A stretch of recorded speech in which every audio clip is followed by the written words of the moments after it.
Disciples. After playing a demo nearly 2 decades ago, I've always had that name in the corner of my head for some reason.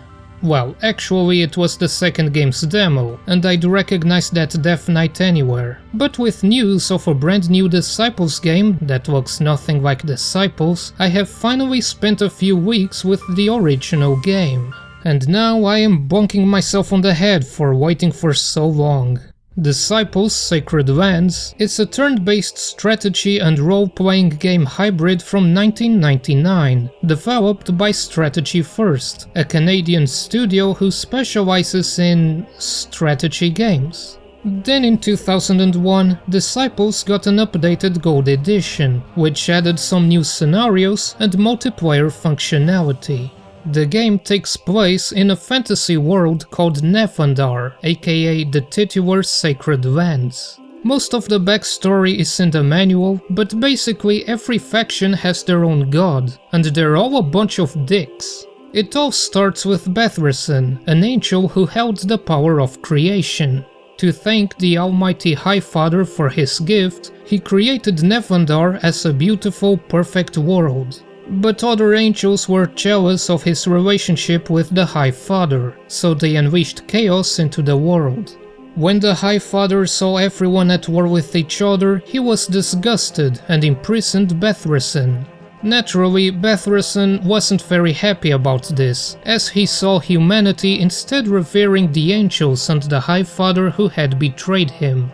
Bethresen amassed the remaining power he had and created the Legions of the Damned in order to punish humanity and bring destruction to the world. Meanwhile, the elfin goddess of life, Mortis, lived with her husband Gallian, but Wotan, god of the mountain clans, decided that he wanted their land, and war erupted. In the end, Gallian was defeated, and Wotan launched his heart into the sun. That was a terrible idea. Mortis desperately went after the heart, to no avail.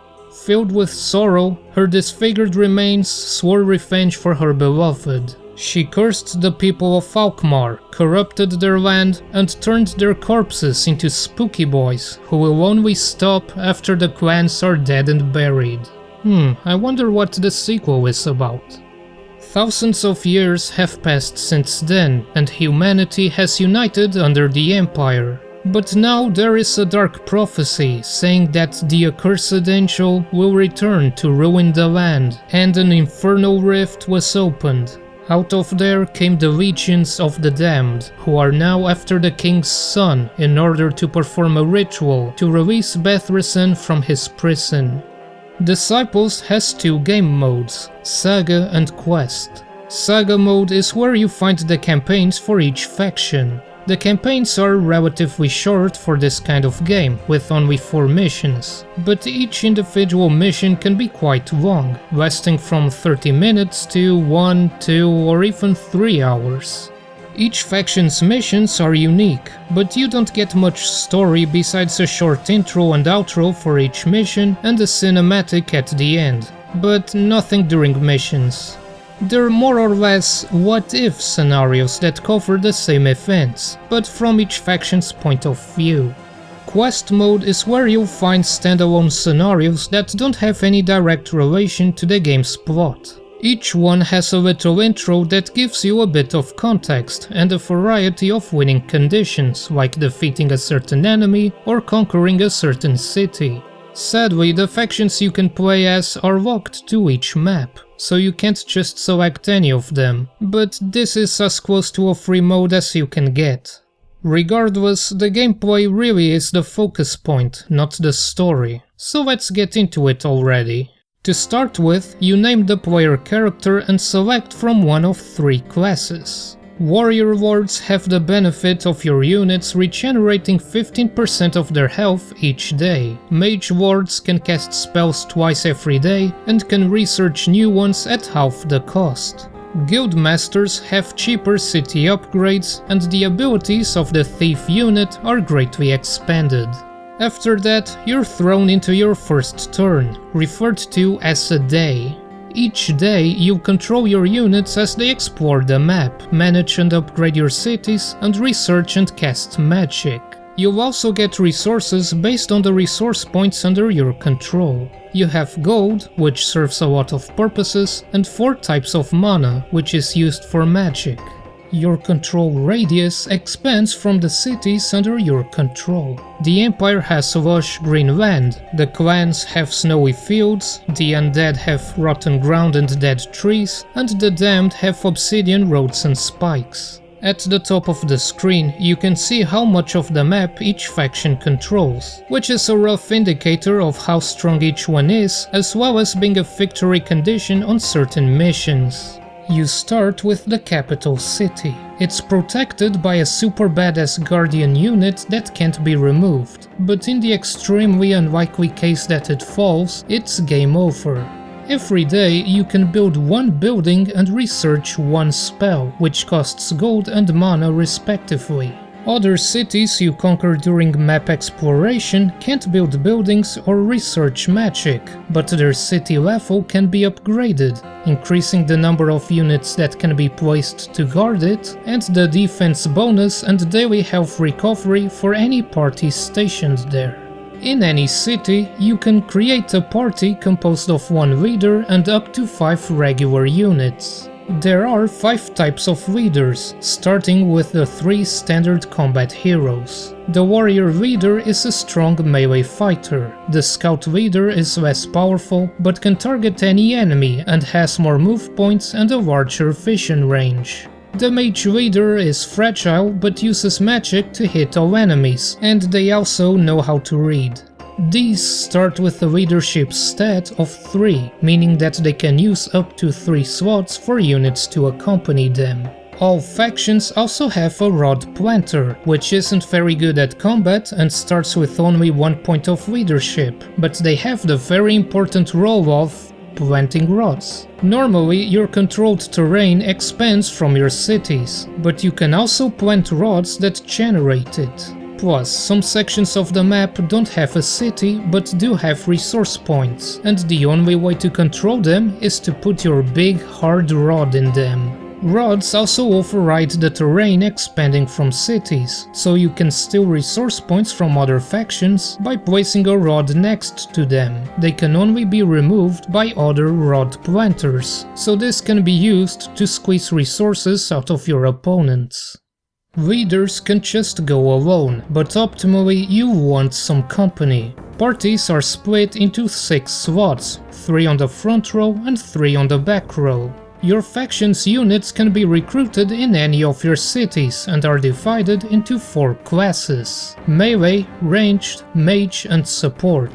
Like the leaders, regular units have their own stats. Range is especially important to consider when positioning them on your party, because melee units can only hit adjacent enemies, so putting them in the back row is pointless and they won't be able to do anything. But because ranged and mage units tend to be fragile, they want those more resilient units in the front row to protect them from other melee units. Some of them, like the Undead Hordes' Wyvern, take 1 slot in each row, but they are decently tanky and powerful, being good choices for mage leaders. Combat itself is extremely simple, so unit placement is already half the battle.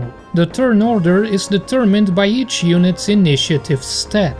When their respective turn comes, they can attack enemies in range, spend a turn trying to withdraw, or just surrender and cause the party to be instantly destroyed. Otherwise, parties are only lost if every unit dies. As long as there is a single survivor, the party can still move and perform most actions, including the use of healing potions. Once you build the temple, you can take parties to any city under your control for healing and revival, but at an increasingly high cost for stronger units. However, the leader must be alive to conquer cities, and the party's movement will be severely impaired if the leader is dead.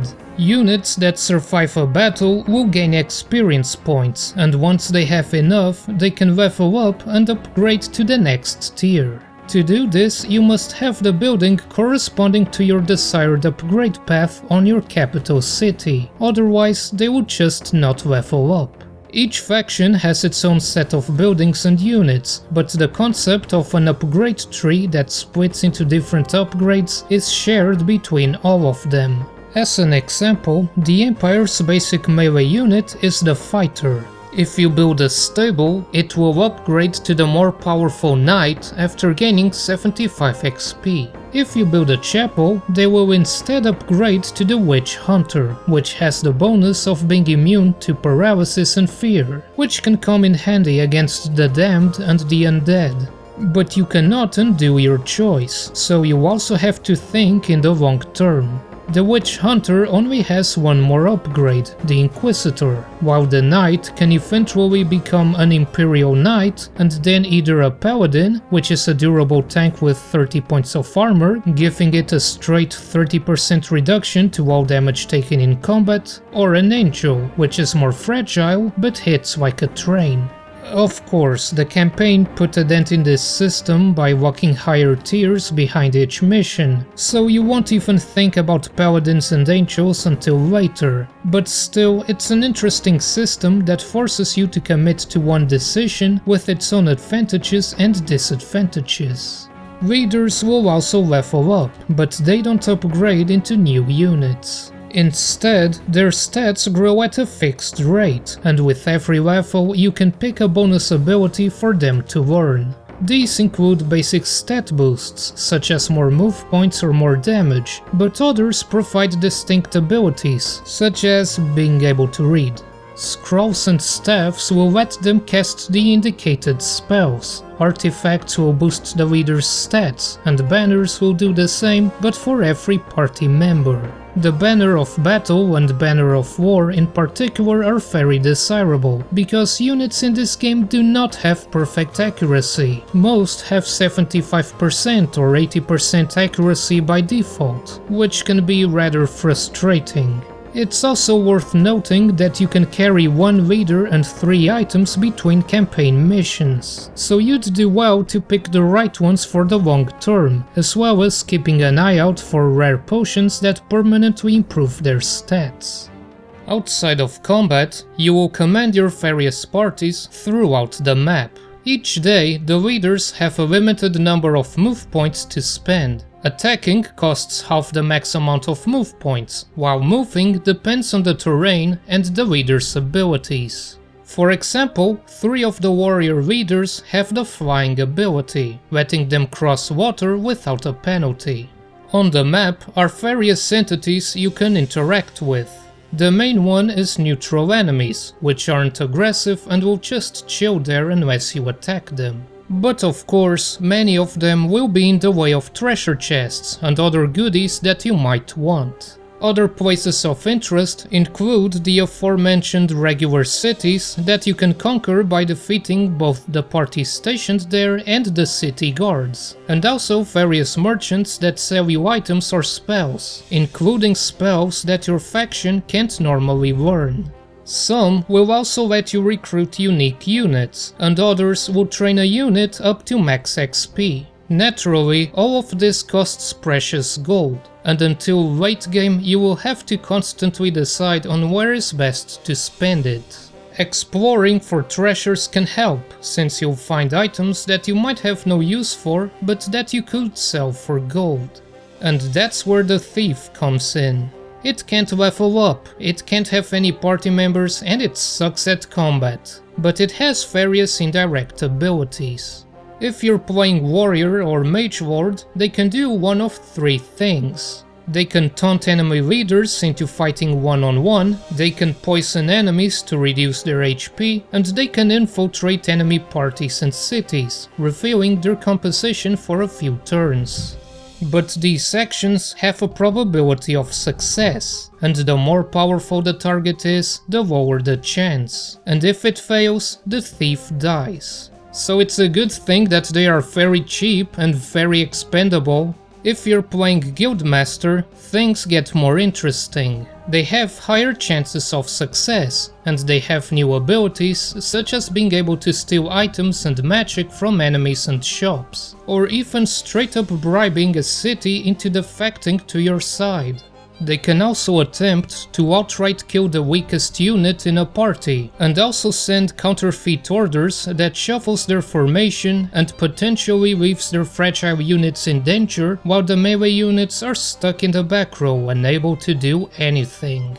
If played right, a guildmaster can cripple enemies before your main force jumps in for the kill. It lets you easily acquire expensive items and spells for free, leaving your resources available for other upgrades. Admittedly, I spent the vast majority of my time playing Warrior Lord, but I'm sure some people would love how going with Guildmaster completely changes your approach to playing the game. It also goes without saying that your opponents will be doing these things too, so while most missions don't have a time limit, there is some pressure to explore the map as quickly as you can to prevent them from claiming the stuff littered around the map.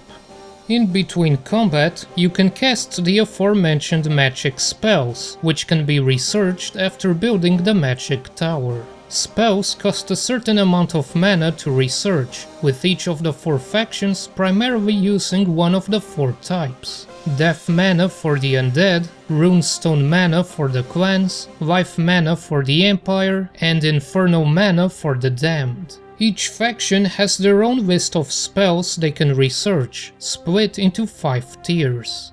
Like units, the magic tiers are locked behind missions in the campaign, but tier 5 is also locked behind playing Mage Lord. After a spell is researched, you can spend the necessary mana to cast it once per day, or twice if, again, you're playing Mage Lord. Spells have various effects, like temporarily boosting or nerfing stats, or summoning powerful units, or simply dealing damage. Why engage in honorable combat when you can obliterate your enemies from a distance? But spells can't be cast if you can't see what's there. Thankfully, the fog of war won't reappear after your units move away, so if you've explored a certain area of the map, you can see whatever is going on in there. The cool part is that this applies to the AI, so you can prevent enemies from casting spells on your parties with spells of your own that hide that part of the map again for your enemies. There's also a very basic diplomacy system you can toy with. Every faction has a sliding scale of how angry they are with each other. If it crosses a certain point, which it usually does from the start anyway, that faction is at war with you. You can try bribing them with tons of gold, and if you can establish an alliance, then that faction will leave you alone, and you won't be able to attack or take control of their lands. But to be honest, I looked at it for 30 seconds and forgot it even existed, since besides allies occasionally selling you spells, diplomacy never comes up during actual gameplay. Some scenarios are programmed to establish an alliance between 2 factions, but unless you deliberately cancel it, the AI will never dynamically change their standings with others. And just as well, because as far as my humble self is concerned, diplomacy was never an option. And now that I've gone through the basics, let's talk about how each faction differs from one another. The Empire is your standard human race with knights and magic, and as is typical, they are a jack of all trades. Most of their units aren't exceptionally powerful or durable, nor do they have any special bonuses, but they do grow a bit faster than other factions, and their melee units are still quite good.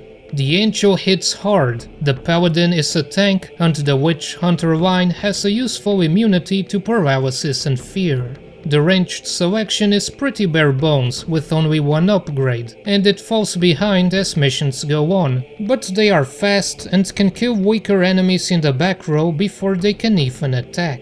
Similarly, their mage units are decent, having a standard multi-target attack, but late game they are horribly outclassed by the undead and damned mages. The most unique aspect of the Empire is that they have the only dedicated healer units in the game. One is the Archangel, the Empire's Rod Planter, and the other is the support unit. They start as acolytes, who restore a measly 20 HP, but can evolve to restore 80 health to a single unit or 40 to the entire party. This has a significant effect on their survivability, especially because for some reason, hero units get a free turn at the end of each battle. This means that their parties can take bigger trips without having to come back to a city for recovery, or can even end a battle without any damage. They synergize well with the paladin and armor bonuses, since obviously taking less damage requires healing less HP. Combined with a useful array of support spells, you've got a faction that's very versatile, even if they don't perform specific strategies as well as other factions with more specialized units. In contrast, the Undead Hordes are an example of that specialization. The Undead are composed, or decomposed, of corpses that grow in power as they lose their humanity, and of the most powerful mages in the game. You have zombies, skeletons, vampires, and other supernatural beings with their own unique quirks that can make your life easier when playing as them, or an unliving hell when facing them. Their melee units can evolve through a line of basic melee attackers with good damage and health, but no special traits. Or they can become Dark Lords, which are weaker but have a ward against elemental attacks, nullifying the first elemental attack used against them, which is handy when facing mages or dragons. Their ranged unit is unique in that it doesn't deal damage. Instead, it paralyzes units, rendering them incapable of acting for one turn. Befitting the lore, their mage units are the most powerful in the game. The Liches deal a massive 70 damage to all enemies and have high HP for a mage unit. But they can also become vampires, which drain health from all enemies and can be nigh unkillable if you can't take them down in a single turn. Alternatively, they can become wraiths and become immune to weapons. This means that archers can't do anything against them, and since most melee units also use weapons, they can even serve as front row tanks, which is ridiculous. The developers thought so too, because the sequel hit them hard with the nerf bat, and downgraded them into a single target attack. The Undead support unit is the Wyvern, which is cheap, durable, and targets all enemies. Unfortunately, it has low accuracy and uses 2 slots, but it's still a decent meat shield and back row damage dealer. The Undead Hordes' biggest problem is themselves. Many of their units are immune to death attacks, which makes them invulnerable against other undead creatures scattered around the map. Many of their attacks are death elemental, so occasionally you get into a stalemate between two sides with undead units. They also have the hardest campaign by far, with Mission 3 being particularly brutal since you're getting railed 2 ways by an alliance between the Empire and the clans. Mission 4 is a cakewalk by comparison. The mountain clans are centered around the dwarves, who are proficient with machines and capitalism. Their units are all about targeted harassment. The basic units and leaders have higher HP and damage than those from other factions, making them excellent at dishing out damage against single targets. This is compounded by their mage units, which boost another unit's damage by up to double. You can use this bonus to deal massive single target damage and delete dangerous units immediately. Their ranged units are unique in that they start as single target but upgrade to flamecasters, which are immune to fire and deal damage to the entire enemy party. Similarly, the melee units can also become mountaineers, which change from single target melee to multi-target magic. However, the early game advantages lose their spark the longer the mission lasts for. The extra HP and damage isn't as big of a deal late game, and they are all around slower than other factions. Clan units have low initiative, and thus are prone to getting smacked first. But their leaders also have the lowest move points, so their map control is weaker. They do have spells to counteract this, but you can only cast them once or twice per turn, and you're spending precious mana that could be invested into damage or support spells. Their multi-target attacks also aren't particularly great. The Mountaineer only does 30 damage, the Flamecaster does 35, and the Tempest Giant only does 50, which isn't very impressive for a 2-slot unit. The Legions of the Damned are the opposite. Their melee units only go up to level 3, and are much weaker than the final forms of other factions' fighters. They've also got the Fiend, which is powerful in the mid-game, but has no upgrade and falls behind later on. This is made up for by their support unit, the Devil. They take 2 slots and require a lot of experience, but they can either end up as the Beast, which deals 70 damage to every enemy, or the Devil Lord, which deals a massive 140 damage to a single target. On the ranged side, things get more interesting with the Gargoyle, which has mediocre HP and occupies 2 slots, but comes with a useful armor bonus. Its upgraded form effectively takes half damage from attacks, making it a surprisingly durable unit despite only having 150 HP. The mage units have a lot of options. The Witch and Succubus don't deal damage, but force their target to withdraw, leaving them vulnerable for 1 turn before escaping the battle. Their damage line also goes up to a very respectable 60 points of damage to all enemies. They can also split to the Incubus, which has a multi-target Petrify spell that leaves enemies incapable of doing anything for 1 turn. It only has 65% accuracy, but statistically speaking this is enough to nullify at least half of the enemy party every single turn, which is insanely good. But their biggest asset is map control. The leaders all have the flying ability and significantly higher move points, letting them cover greater distances, capture cities earlier, and outmaneuver enemy parties. Their spell selection is arguably the best in the game too, with its only flaw being a complete lack of defensive spells. They can cripple enemy parties, they can deal massive damage in a single turn, and they are the only faction with illusion summons. The Hellhound is already excellent for a tier 1 summon, and the illusion version is a no-brainer. It can't attack and will disappear if targeted, but it's insanely cheap and lasts 3 turns instead of the usual 1 turn. You can quickly scout the map with it, clearing up the fog of war and letting you keep an eye on your enemies. It's also immune to magic and serves as a useful distraction, forcing opponents to waste their move points chasing it. They just keep falling for it. When it comes to map control, the Legions of the Damned are unmatched. And late game they really come into their own, with powerful units and damage spells that demolish enemies from a distance. And now that we've dived a bit deeper, I can start talking about what I think is the game's main problems. The simplistic combat mixed with early game unit balance, and the existence of several units from different factions that are straight up clones of each other. For the most part, the combat works fine. It's just that there's not much to it besides attacking, and units get overwhelmingly more powerful with each tier. Sometimes it's obvious which side is going to win, and no amount of strategy can fix that because, well, there isn't much to begin with. It's kind of obvious why the sequel added a defend action that reduces damage taken. Damage values are also very rigid.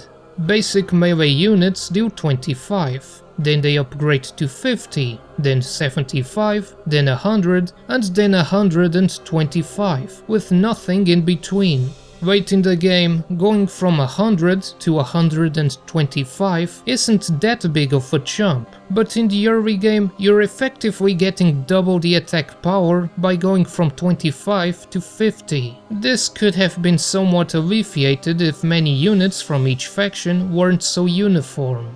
Like, for example, the Pegasus Knight, the Death Knight, and the Duke. The Death Knight is immune to death attacks, and the Duke has more move points, but otherwise they are the exact same. even the description doesn't pretend otherwise. To be fair, the support class is considerably different between all 4 factions, and the further you go in the evolution line, the more each faction's differences are pronounced. But the early game is pretty one note. The mountain clans are easily the most unique early on, since their leaders and basic units have lower initiative but higher HP and damage. Small tweaks like the Duke dealing less damage but having higher initiative, or the Pegasus Knight having less HP but a tiny amount of armor, would go a long way into differentiating each faction and complementing their playstyles. By the end of a mission, there will also be a point where you will be dominating your opponent, and all they can do is send out basic units that get destroyed with 0 effort. Remember that resource control is a big part of the game, so there isn't much room for turnarounds with clever unit or magic usage. There is definitely a satisfaction in growing so powerful and leaving your opponents in such a hopeless situation that they can't do anything against you. And it's in those moments, after you've been pestered by spell spam and dozens of random mobs, that Disciples feels the greatest. But this also hurts you, because the AI is frustratingly predictable and will always gangbang a specific unit. After a certain point, all the weak neutral enemies have been eliminated, so it's a pain to train up new units, especially fragile ones like archers and mages. I can't exactly blame the AI for doing this, since it makes perfect sense. And this predictability carries over to the map, so the AI can be manipulated with thieves and the damned illusions. But most of all, it means that you will be babysitting new units that die in a single hit, and this happens more and more as you progress the saga stories. The result is that the player is railroaded into focusing on one single party that gets all the experience and good items. This is especially true in the campaigns, where carrying one leader between missions gives you a major boost at the start of each one. Being able to fill a party and deal massive single target damage to neutralize powerful enemies significantly speeds up the early game. Still, once you get past that early bump, it's mostly smooth sailing. Disciples is a game that really shines after investing some time into it, and once it hooks you, it's just another turn, just another turn, just another turn, and oops, it's 4 in the morning. I think the reason why I never gave the games a try after playing the Disciples 2 demo was the fact that it looked really complicated, and back then I couldn't comprehend what I was doing. Today, nearly 2 decades later, I finally realize how straightforward and approachable Disciples is despite its outdated visuals, and its annoying lack of hotkeys, another small but meaningful improvement in the sequel.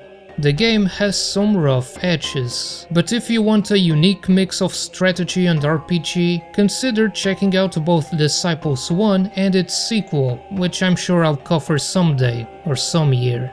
The Gold Edition, available on GOG and Steam, will run on Windows 10, but you'll probably want to install the Disciples GL wrapper, which adds a whole lot of options to make both games better on modern PCs. One of them is custom resolutions, which greatly expands how much of the map you can see at once. Due to a limitation, the internal resolution height cannot be bigger than 1024, so native 1080p isn't possible. But you might prefer to run it at something like 720p and let the game scale it to your monitor anyway, since the size of the interface icons doesn't increase with the resolution. This patch also includes various upscaling algorithms for the graphics, and adds features like borderless windowed mode and the ability to speed up the game, which I used very generously on my playthrough. But regardless of how you play, yes, I recommend the balls out of this game. And maybe you too will find yourself at 4 in the morning, your eyes burning like crazy and your body begging you to go to bed, as you decide to play just one more turn of Disciples.